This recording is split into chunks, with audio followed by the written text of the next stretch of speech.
में सबसे अलग करने का, और हम वो करेंगे, हम वो लड़ाई जीतेंगे, क्योंकि हम शिक्षक हैं। हमें लड़ना है, सम्मानपूर्वक लड़ाई को जीतना है। और आप हताश मत होइए, नर्वस हो जाते हैं, मैं देखता रहता हूं ग्रुपों में कि हमारा अतिथि शिक्षक दुखी हो जाता है, परेशान हो जाता है।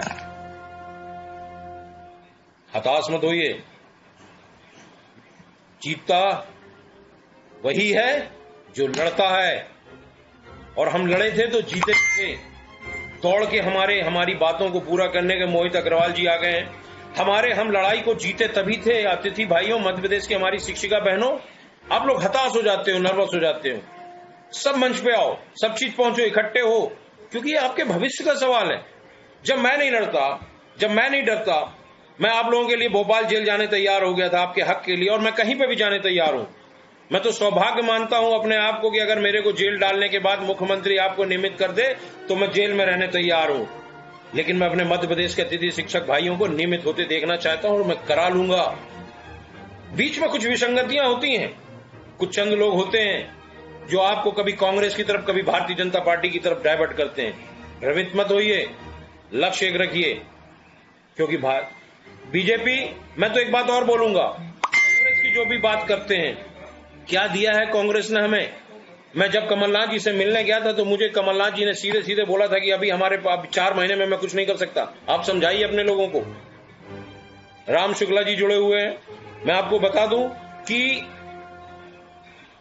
हम कैसे विश्वास कर लें भारतीय जनता पार्टी पे, कैसे विश्वास कर लें कांग्रेस पे? इन्होंने छला है। एक बार हम ये कह सकते हैं कि भारतीय जनता पार्टी ने कम से कम हमारी 3 मांगे मानी, राजपत्र में हमें शामिल किया, हमारा मानदेय बढ़ाया, हमारे मानदेय को बढ़ाया, लेकिन कांग्रेस ने तो कुछ नहीं किया। 15 साल व्यापम परीक्षा का विरोध किया। मैं आपको बताना चाहता हूं कि 15 साल व्यापम परीक्षा का विरोध किया, भारतीय जनता पार्टी को मुर्दाबाद लगाया व्यापम परीक्षा के नाम पे, और जैसे ही उनकी सरकार बनी सबसे पहले उन्होंने व्यापम परीक्षा लागू कर दी। तो ये छलावा नहीं है तो क्या है? हमारे अतिथि शिक्षकों को, जो अतिथि शिक्षक पास हो गए हैं, आप देखिए कितना बड़ा षड्यंत्र होता है, जो अतिथि शिक्षक पास हो गए हैं उनको भी मेरिट लिस्ट के आधार पर बाहर किया जा रहा है। जितना अतिथि शिक्षक है कोई भी पास नहीं हो, किसी को भी अंदर नहीं किया जा रहा। हजारों की तादाद में हमारे अतिथि शिक्षक पास हुए हैं, लेकिन छल रहे हैं ये। इन्होंने मेरिट लिस्ट बना दी है। आप खुद सोचिए कि ऐसे में हमारा कौन सा अतिथि शिक्षक नियमित होगा। इसलिए परेशान मत होइए, मैं युद्ध करने के लिए तैयार हूं। सेनापति आपका मजबूत है, सेना चाहिए, और युद्ध आप जीतोगे। दुनिया में कोई काम असंभव नहीं है। एक मैंने कहीं सुना था कि कौन कहता है कि आसमान में छेद नहीं हो सकता? एक पत्थर तबीयत से उछाल के तो देखो। और आपके भाई ने अंबेडकर पार्क भोपाल में वो करके दिखाया था कि आप लड़ाई को कितने मजबूती से लड़ सकते हो और जीतोगे। और जीतने की बात मैं आपको ये भी बताना चाहता हूं कि मैं हाथी को निकाल ले जाता हूं, रिंग से अंदर पास घुसेड़ देता हूं, वल्लभ भवन के अंदर घुसेड़ देता हूं, पीछे से पकड़ के कुछ चंद नेता जो पूछ पकड़ के फिर बाहर कर लेते हैं अननेसेसरी की बातें करके। एक मांग, एक लक्ष्य, एक बैनर लगा दीजिए। आप देखिए अतिथि विद्वानों को मिला है, उनका 10 साल से मैं देख रहा हूं नेतृत्व करता एक है। हम अगर भटकेंगे कभी कुछ हासिल नहीं होगा। हमें लड़ाई को जीतना है। अलग अलग प्रकार के हर जिले से अगर मैसेज जाएंगे, वैसे 90% सही जाता है, लेकिन आपके ग्रुपों में सीआईडी वाले, आईबी वाले, इंटेलिजेंस वाले सब लोग जुड़े हुए हैं जो आपकी बात को अपडेट कराते हैं, आपकी बातों को सुनते हैं, और उसमें यह भी बताते हैं कि हमारे शिक्षक किस प्रकार की बातें कर रहे हैं ग्रुपों में।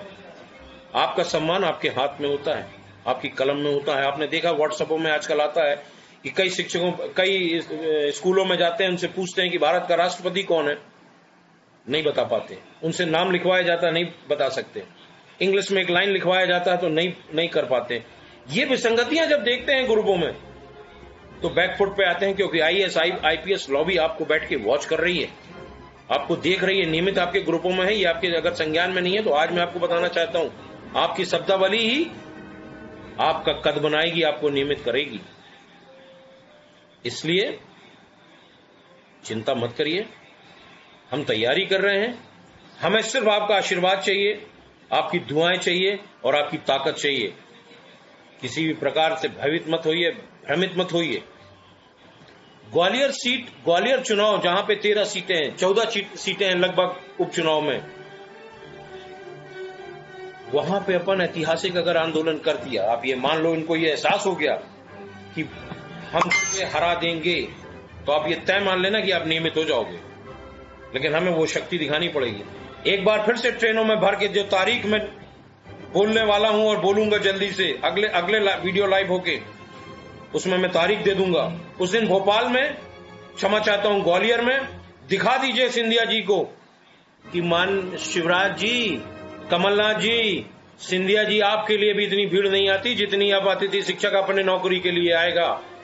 और आपको घर घर घूम के, गली गली घूम के, क्योंकि शिक्षक एक नहीं होता, एक शिक्षक 100 घरों पे हमला करता है, क्योंकि वो 100 बच्चों से ज्यादा बच्चों को पढ़ाता है और 100 बच्चों के पिता, उनका परिवार उनका होता है। तो अगर वो बनाएगा नहीं ना, तो नष्ट नाबूद कर देगा। और इतिहास गवाह है, जिस राज्य में, जिस साम्राज्य में शिक्षक का अपमान हुआ है, वो साम्राज्य नष्ट हो गया है। शिवराज जी, आप भी अतिथि शिक्षकों के कारण मंच से उतरे थे, मुख्यमंत्री पद से हटे थे। अगर आप सर्वे करा लीजिए, मेरी बात गलत होगी तो मैं अतिथि शिक्षकों की बात करना बंद कर दूंगा। आपको पद से उतारने का काम इसी अतिथि शिक्षकों ने किया था और दोबारा फिर करने वाला है, अगर आपने जल्द हमारे लिए बड़ा फैसला नहीं लिया तो। हम इस फैसले का इंतजार कर रहे हैं और हम मध्य प्रदेश के अपने अतिथि शिक्षकों को आह्वान कर रहे हैं कि भोपाल में मैं क्षमा चाहता हूं, ग्वालियर में मैं आंदोलन की तैयारी कर रहा हूं। ट्रेनों में भर के, गाड़ियों से, भले 2 दिन का एक दिन का आंदोलन करें, 2 दिन का आंदोलन करें। लालन भैया की जय हो, लालन भैया हमारे बड़े भाई हैं, देख रहे हैं। हम इस आंदोलन को इतना बड़ा बना देंगे ग्वालियर में कि सरकार हमारे हाथों से बनेगी और हमारे हाथों से बिगड़ेगी। ये बात इनको एहसास करा देंगे, जो अपन ने अंबेडकर पार्क में किया था जिस समय चुनाव थे। और आप चेक करा लीजिए, मैं शिवराज जी को इस माध्यम से बोलना चाहता हूं, आईटी इंटेलिजेंट अगर हमारी बात सुन रही है और देख रही है, 100% देख रही होगी, तो मैं उनको बताना चाहता हूं, सर्वे करा लीजिए। आपकी 32-33 सीटों पे आप 3000, 3200, 3500, 2000, 2500, 5000, 4000 वोटों से हारे हैं। वो सिर्फ अतिथि शिक्षकों के कारण हारे हैं। इसलिए हमारा अतिथि शिक्षक थक चुका है आंदोलन, धरना प्रदर्शन। अब हम चाहते हैं कि आप हमारे अतिथि भाइयों को नियमित कर दें। हमारा मध्य प्रदेश का अतिथि शिक्षक आपके साथ खड़ा हो जाएगा। अभी आप मुख्यमंत्री हैं, आप अगर ये बोलेंगे कि हम उपचुनाव के बाद करेंगे, हम आप पे विश्वास नहीं करेंगे। हमें अभी करिए, अभी आपका समय है। आप हमारी बातों को सुनिए और हमें नियमित करिए। हमारे आंदोलन के पहले अगर आपने कोई बड़ी घोषणा कर दी और लागू कर दिया, तो पूरा मध्य प्रदेश का अतिथि शिक्षक भारतीय जनता पार्टी को जिताने का काम करेगा।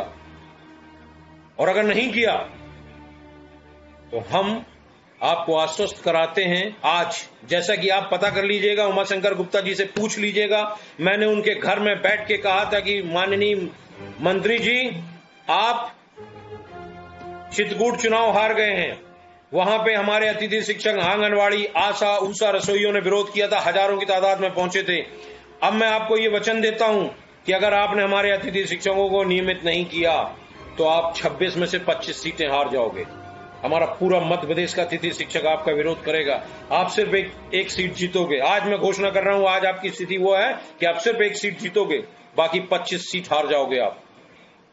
इसलिए हमारे अतिथि शिक्षकों को नियमित करिए और हम एक अतिथि शिक्षक परिवार के साथ मिलकर आपको जिताने का काम करें। मध्य प्रदेश का अतिथि शिक्षकों को मैं वचन देना चाहता हूं, चिंता मत करिए, हताश मत होइए।